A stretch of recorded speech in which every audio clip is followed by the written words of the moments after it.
Mənim gözəl Fatiməm, sən mənim ürək parçam. Qucağımda balacaydın, indi gözüm önündə böyüyen alçam. Ananın canı nəfəsi, hər gülüşün mənə dərman. Körpə attım titrək səsin, həyatımda ən şirin yaman.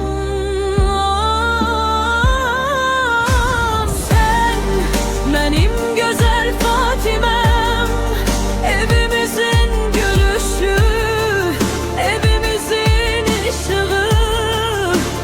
Sen Nüşabə ananın tek dünyası, Ruslan atanın tek hayatı. Sen bizim güneşimiz, yaşamak sebebimiz. Sen benim güzel Fatimem, evimizin gülüşü, evimizin ışığı. Sen Nüşabə ananın tek dünyası, Ruslan atanın tek hayatı. Sen bizim güneşimiz, yaşamak sebebimiz.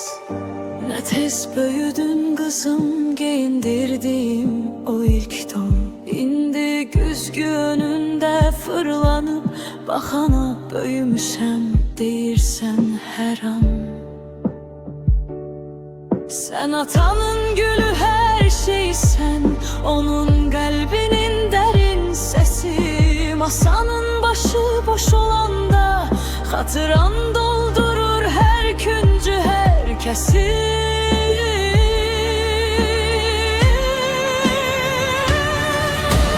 Sen benim güzel Fatimem, evimizin gülüşü, evimizin ışığı.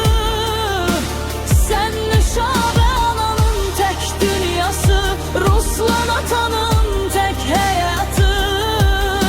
Sen bizim güneşimiz, yaşamak sebebimiz. Sen benim güzel Fatimem, evimizin gülüşü, evimizin ışığı.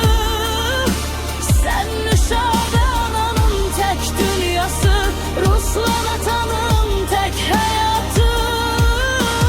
Sen bizim güneşimiz, yaşamak sebebimiz.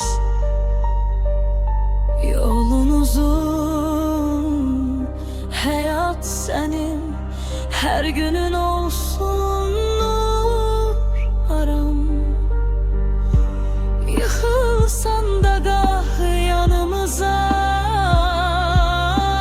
anan atan tutar sene dayan. Kurban.